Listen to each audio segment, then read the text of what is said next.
Oke, bismillahirrahmanirrahim. Perkenalkan, nama saya Muhammad Nasrat Magdain, NIM 1902-02011. Saya akan memaparkan materi Rencana Pelaksanaan Pembelajaran atau RPP. Nama Satuan Pendidikan Manpalopo, mata pelajaran atau tema bahasa Inggris, kelas atau semester 11 genap. Alokasi materi pokok Opinion and Touch. Alokasi waktu 2 kali 4 GP. 1. Tujuan pembelajaran. Setelah mengikuti proses pembelajaran, peserta didik diharapkan dapat menganalisis dan menyusun teks, interaksi transaksional, lisan dan tulisan, pendek dan sederhana, yang melibatkan tindakan memberi dan meminta informasi terkait pendapat dan pikiran dengan memperhatikan fungsi sosial, struktur teks, dan kebahasaan yang benar dan sesuai konteks. 2. Langkah-langkah kegiatan pembelajaran. 2.1 Alat dan bahan. 2.1.1 Alat tulis, workstation atau smartphone. 2.1.2 Bahan, buku BSE Bahasa Inggris Revisi 2017 dan modul Bahasa Inggris Grade 2. 2.1.3 Pertanyaan, make a dialogue, opinion and thoughts about the topic which is given by the teacher. You may see another example on Google by your work must make by yourselves. Buatlah dialog, opinion and thoughts terkait topik yang diberikan oleh guru. Kalian bisa melihat contoh lainnya pada Google, tetapi pekerjaan kalian harus dibuat oleh diri kalian sendiri. 2.2 Kegiatan pembelajaran.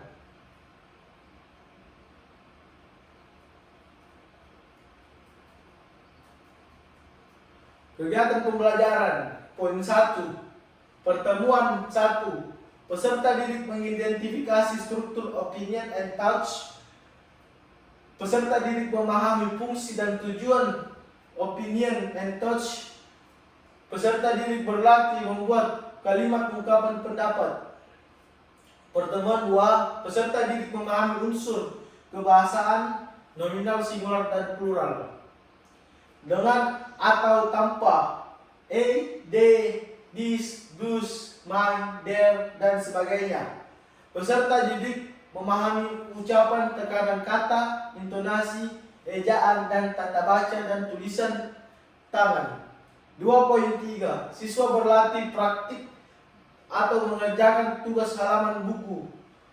Poin 1. Peserta didik berlatih membuat dan mempraktikkan dialog, opinion and thoughts sesuai dengan fungsi unsur kebahasaannya. 2.4 Siswa mempresentasikan hasil kerja kelompok atau individu. Poin 1. Peserta didik mengerjakan soal pilihan ganda atau isian yang telah disediakan oleh guru melalui buku BSE atau modul. 2.5 Menyimpulkan dan penilaian pembelajaran. 2.5.1 Kesimpulan pembelajaran.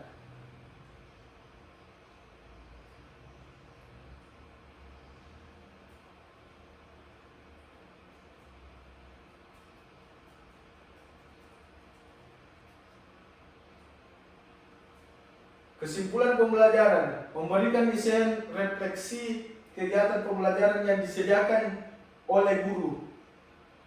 2.5.2 Penilaian. Penilaian pengetahuan berupa tes tulis, pilihan ganda, dan tertulis, uraian tes lisan atau observasi terhadap diskusi, tanya jawab, dan percakapan serta penugasan. Penilaian sikap berupa penilaian secara observasi selama 1 semester, penilaian proyek, penilaian produk, dan penilaian portofolio. Oke, saya akan melanjutkan ke PPT.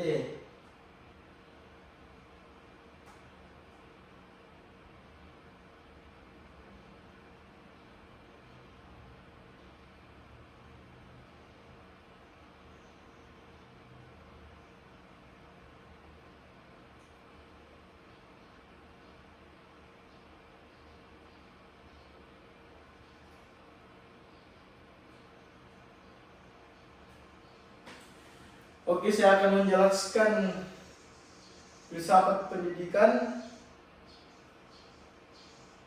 Filsafat pendidikan adalah kajian tentang prinsip-prinsip dan tujuan pendidikan serta nilai-nilai yang mendasarinya. Poin 2, filsafat pendidikan penting dalam pengembangan kurikulum karena filsafat pendidikan memberikan panduan dan kerangka untuk merancang kurikulum yang sesuai dengan nilai dan tujuan penting pendidikan yang ingin dicapai. Mempelajari berbagai aliran filsafat pendidikan dalam konteks pembelajaran untuk memahami aliran filsafat pendidikan membantu pendidik menentukan pendekatan yang paling sesuai dengan kebutuhan siswa dan konteks pendidikan. Lanjut, psikologi pendidikan. Poin 1, peran psikologi dalam pendidikan, yaitu untuk membantu memahami cara siswa belajar, berperilaku dan berinteraksi secara memberikan strategi untuk meningkatkan proses belajar mengajar. Poin 2, pemahaman psikologi pendidikan penting karena memungkinkan guru untuk mengadaptasi metode pengajaran yang sesuai dengan berbagai gaya belajar siswa. Poin 3, guru harus menerapkan prinsip-prinsip psikologi dalam proses belajar mengajar agar proses pembelajaran lebih efektif dan dapat memenuhi kebutuhan emosional serta intelektual siswa. Kurikulum dan pembelajaran. Poin 1, kurikulum dan pembelajaran mencakup tujuan, materi, metode, dan evaluasi, berfungsi sebagai panduan bagi pengajar dan pembelajaran. Poin 2, kurikulum harus diperbaharui secara berkala agar tetap relevan dengan perkembangan ilmu, pengetahuan, teknologi, dan kebutuhan masyarakat. Poin 3, kurikulum disusun sesuai dengan kebutuhan peserta didik dan masyarakat untuk memastikan bahwa pendidikan yang diberikan sesuai dengan konteks sosial, budaya, dan ekonomi yang berlaku.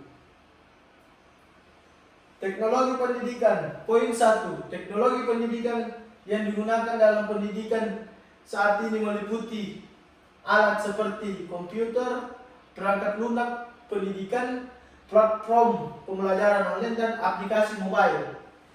Teknologi pendidikan menjadi aspek penting dalam proses belajar mengajar. Dalam teknologi dapat meningkatkan aksesibilitas, interaktivitas, dan efektivitas pembelajaran. Poin 3, guru dan siswa menggunakan teknologi dalam pembelajaran untuk memfasilitasi proses belajar yang lebih menarik, interaktif, dan efisien. Pengelolaan kelas. Pengelolaan kelas adalah strategi yang digunakan guru untuk menciptakan dan mempertahankan lingkungan belajar yang teratur dan kondusif. Pengelolaan kelas yang baik membantu mencegah gangguan, meningkatkan fokus siswa, dan menciptakan suasana belajar yang positif. Strategi pengelolaan kelas diterapkan dalam proses pembelajaran agar siswa dapat belajar dengan maksimal dan guru dapat mengelola waktu dan sumber daya dengan lebih efektif. Evaluasi pembelajaran. Poin 1, tujuan evaluasi adalah untuk mengukur pencapaian belajar siswa, mengetahui efektivitas metode pembelajaran, dan memberikan umpan balik untuk perbaikan. Evaluasi penting dalam mengetahui pencapaian siswa karena evaluasi memberikan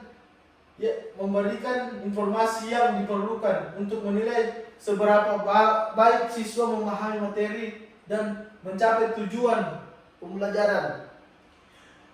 Hasil evaluasi digunakan untuk menyesuaikan pengajaran, memperbaiki kurikulum, dan memenuhi kebutuhan siswa. Pendidikan inklusif. Poin 1.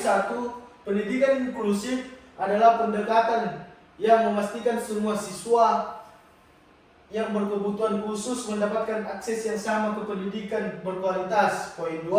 Pendidikan inklusif penting bagi semua siswa. Pendidikan inklusif mendukung keberagaman, mendorong saling pengertian, dan mempersiapkan siswa untuk kebutuhan di masyarakat yang beragam. Poin 3. Sekolah menerapkan prinsip-prinsip pendidikan inklusif untuk menciptakan lingkungan belajar yang ramah bagi semua siswa, menghargai perbedaan, mengurangi stigma. Pendidikan karakter. Pendidikan karakter berfokus pada pengembangan nilai-nilai moral, etika, serta perilaku positif pada siswa. Poin 3. Pendidikan karakter perlu diterapkan di sekolah untuk membentuk individu yang memiliki integritas, tanggung jawab, dan mampu berkontribusi positif bagi masyarakat. Poin 3. Pendidikan karakter dalam membentuk sikap dan perilaku siswa, yaitu agar siswa dapat menghadapi tantangan kehidupan dengan baik dan menjunjung tinggi nilai-nilai moral dalam tindakan mereka. Kebijakan pendidikan. Poin 1. Kebijakan pendidikan adalah prinsip dan keputusan yang mengatur sistem pendidikan, termasuk peraturan dan standar yang harus diikuti. Poin 2. Kebijakan pendidikan harus dirumuskan dan ditetapkan untuk memberikan arah dan konsistensi dalam implementasi pendidikan di semua tingkatan.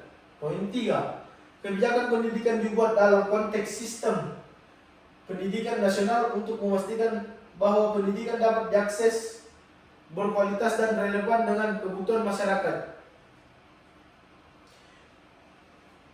Profesionalisme guru.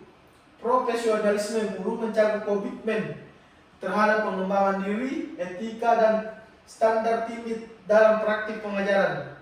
2. Profesionalisme penting bagi seorang guru karena profesionalisme meningkatkan kualitas pengajaran dan memberikan teladan yang baik bagi siswa. 3. Guru harus terus mengembangkan profesionalisme dalam karir mereka agar mereka dapat mengikuti perkembangan terbaru dalam pendidikan dan meningkatkan efektivitas pengajaran mereka. Oke, itu dari saya. Wabillahi taufiq wal hidayah. Wassalamualaikum warahmatullahi wabarakatuh.